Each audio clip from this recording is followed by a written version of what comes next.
everyone, so today's video we are going through my April reading wrap up.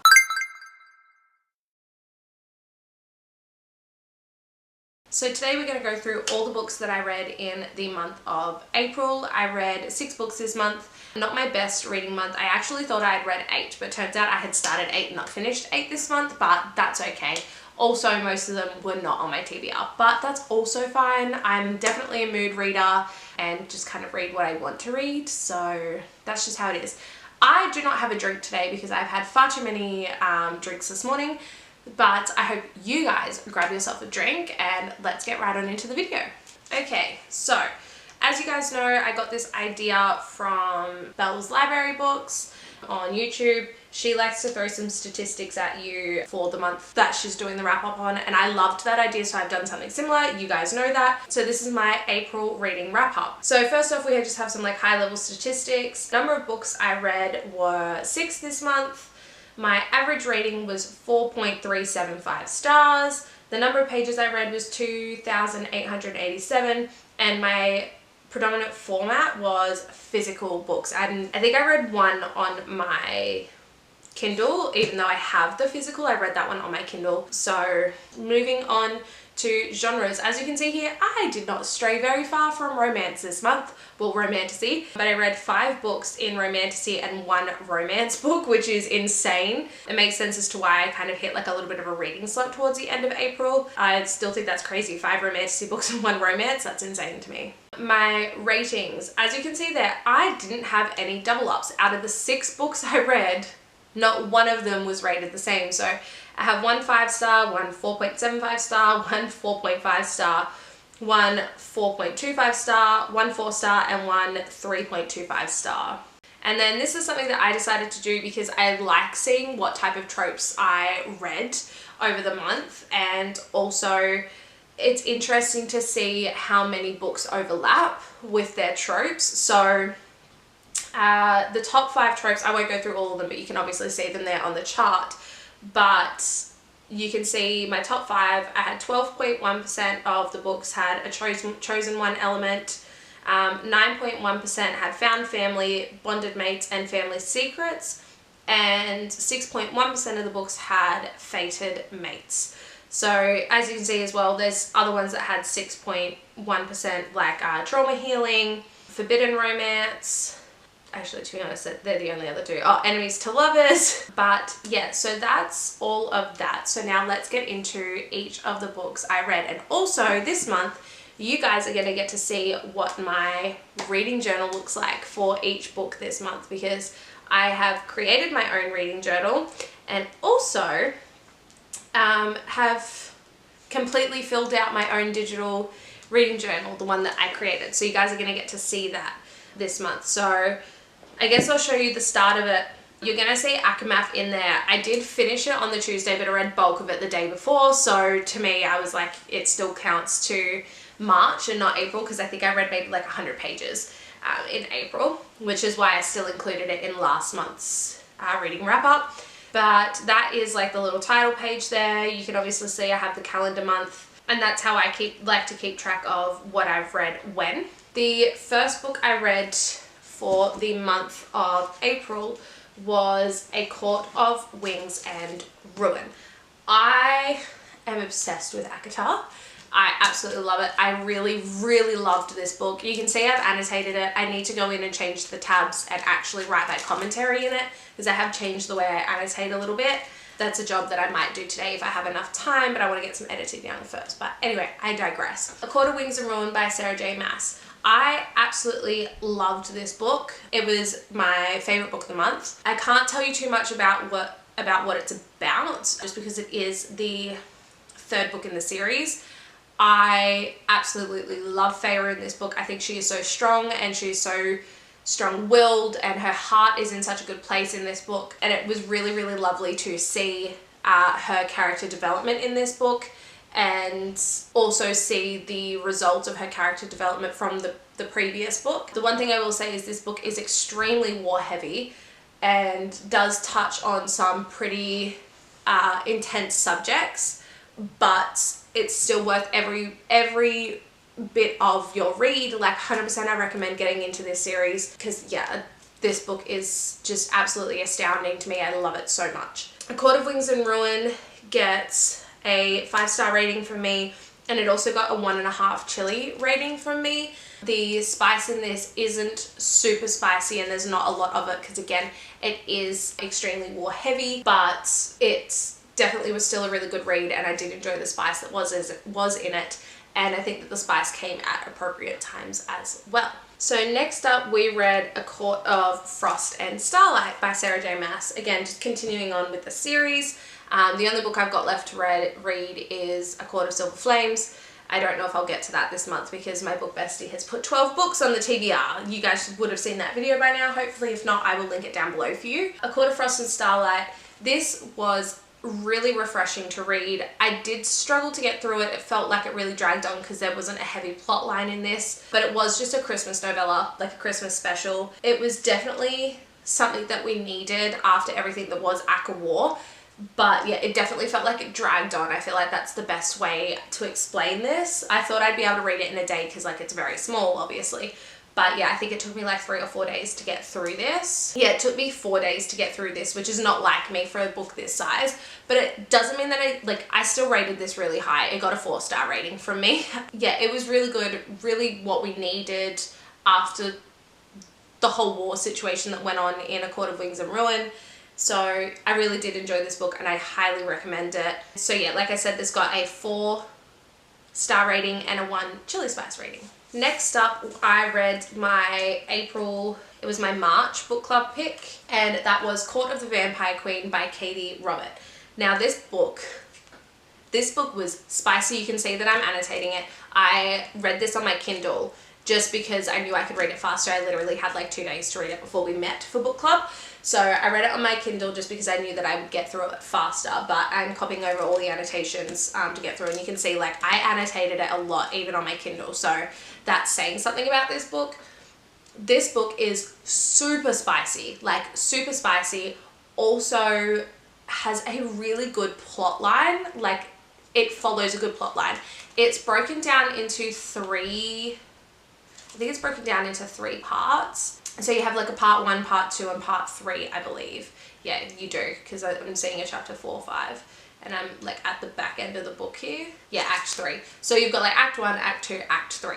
Now, this is about, I think you say a Dampher. Basically, you have Mina, who is half vampire, half human, and her dad essentially, I was going to say sells, but that's not the right word, sacrifices her to a vampire who is one of the 7 bloodline vampires, which are the most powerful vampires there are. They're the pure bloods, they're born into the family, all that sort of stuff. Her father sends her there as a sacrifice to him in the hopes that she will fall pregnant with Malachi is his name, with Malachi's child, and her father will have a hold over a bloodline vampire, or another bloodline vampire, I should say. That's his whole goal, is to have his foot in all of the 7 bloodlines. Her father is also one of the 7 bloodline vampires, but when she was born and as she grew, she has no magical abilities, and so to her father she is a disappointment, and that's why he sold her, well, sacrificed her to this, because he doesn't really care if she lives or dies, but if she does live, then he wants a child from her. Essentially, that's where the story takes off from. This is a MMF romance. Why choose? You have bonded mates and found family. They're the tropes in this book. It is really amazing. I really did enjoy this book. I rated it a 4.5 star, and it got a 4 chili spice because, look, to be honest, we all know vampires. All vampires like to do is that's it. So I think that Katee Robert did a really good job of blending that of what we know of vampires and the fact that that's all they do with a plot line. I think she did a really, really good job of that. So that's why it got a 4 chili spice rating. I feel like the smut came at appropriate times. I don't think it was all just based on that. The only reason why this didn't get a 5-star rating from me was for 2 reasons. I had knocked off a 1/4 star because there was quite a few grammatical errors, which for a book that has been tried published and for an author that has that many books out, I was a bit like, And there was so many. It wasn't just like one or two. I'm saying there was a constant, quite a few of them, and that's why I docked it a quarter of a star. And the other one, I can't remember why I docked it another quarter of a star, but I was talking to my book bestie about it and we both agreed, and that's why we rated it fairly similar. I think he rated it a 4-star and I was like 4.5 star for me. But he rated it a 5 chili spice. So, but yeah, so let's get to 4.5 star, 4 chili spice. Let's move on to the next book. So then I went on to read Collide by Bal Khabra. I have heard really, really great things about this. Everyone says this is like Icebreaker's hotter older sister. I have not read Icebreaker yet, but I really, really, really want to. It's actually on my shelf. Excuse me. You would have seen that my book bestie put it on my TBR for this month, so I'm definitely going to get around to reading that this month. This is a college hockey romance. It follows Summer and Aiden. Summer is a sports psychologist and Aiden is the captain of the hockey team. His team makes a great mistake at a party that they held, and Aiden kind of takes the fall for it, and as punishment his coach signs him up to be the guinea pig in a sports psychology research project which Summer is running. We have Reverse Grumpy Sunshine, hockey romance, also a He Falls First, and also there's no third act breakup in this book, which I really, really love. Also, Summer absolutely hates hockey and Aiden can't understand why. He thinks it's because of an ex-boyfriend, but he doesn't really know what's going on at first. Everything eventually comes out, and yeah, I really did quite enjoy this. It was a really good book. It got a 3.25 star rating and a 2 chili spice because the spice that was in this was pretty spicy. Like, it was pretty good. So yeah, that's what I rated that. Next, I did kind of a reread, kind of not. So I read about this much of the book, and then I kind of went back and read a little bit of the start of the book as well. I read this in preparation for Fearless, but this is Reckless by Lauren Roberts. I didn't annotate the back of the book when I read it the first time because I was so incredibly sick. I just did not have the energy or strength to. And because I was so sick, I feel like I didn't really absorb what was going on in the end of the book. I didn't really have a lot of memories of this book. So I wanted to reread the last sort of half just to refamiliarize myself with it. And then I ended up kind of just doing a full reread of it anyway. But I really, really enjoy this. This book is my favorite out of the series. Everyone talks about this series not having a plot line, but it does. Like, yes, okay, this one maybe not so much. It is very much just, you know, Peyton running away and Kai trying to catch her. But the plot twist at the end, I was a bit shocked about it and not where I thought it was going to go. But I did really, really enjoy this book.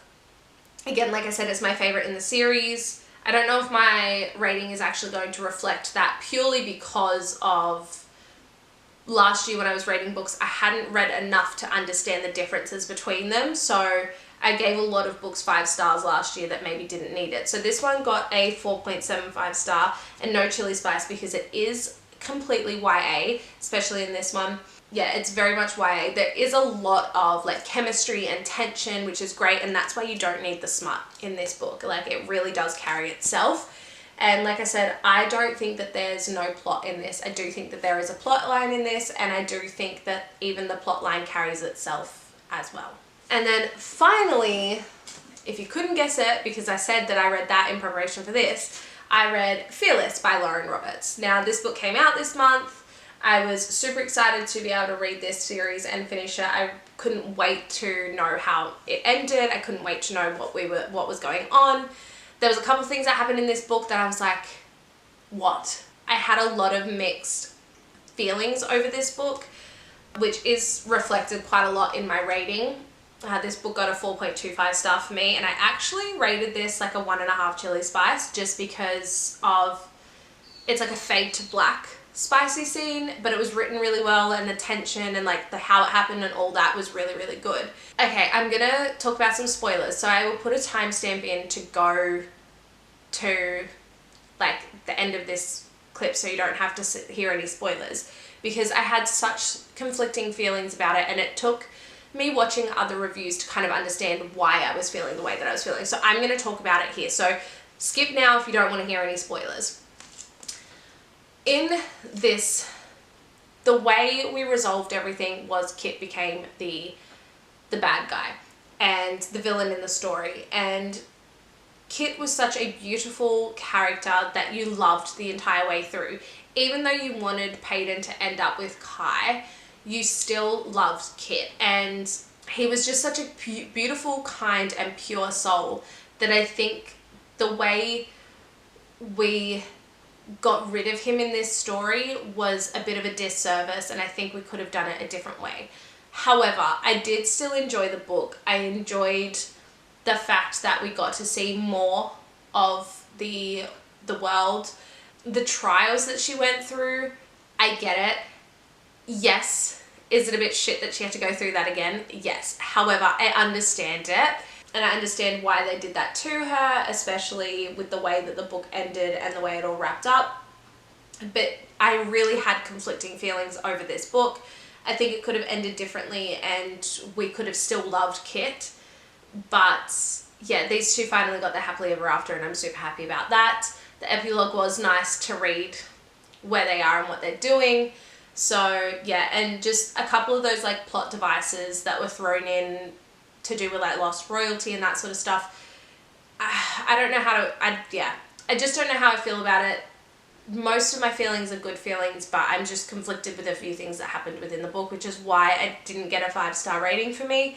So it got a 4.25 star and a 1.5 chili spice, like I said, because the little spicy scene that we got, again, there's been so much tension across 3 books, and even in this book, there's been so much tension that for them to finally get to that point where they've given themselves over to each other was really, really beautiful to see. So even though we didn't get an explicit recount of it, it was really, really nice to know that that had happened and they'd done that. So that's why it's still got such a good rating from me, and also like a bit of a spicy rating. So, and that was Fearless. So that is that. I know that it was a very quick video today. Like I said, I didn't read too many books and I really knew my thoughts and opinions on each of the books. So for me, it was fairly easy to get through that today, but I hope you guys did enjoy the video. I hope you guys enjoyed seeing my reading journal spreads as well. If you do enjoy seeing that, please let me know, because I'll make sure to include them in my future reading wrap-ups. And yeah, that's it from me today. I hope you guys enjoyed the video. Please make sure you like this video and subscribe. If you did read any of the books that I read this month, let me know your thoughts and opinions down below as well. And make sure to follow me on TikTok and Instagram. I will leave them in the down box below, and I will link them on the screen as well for you. And I hope you have a lovely day, night, morning, afternoon, wherever you are in the world, and I will see you guys in the next video. Bye. Mwah.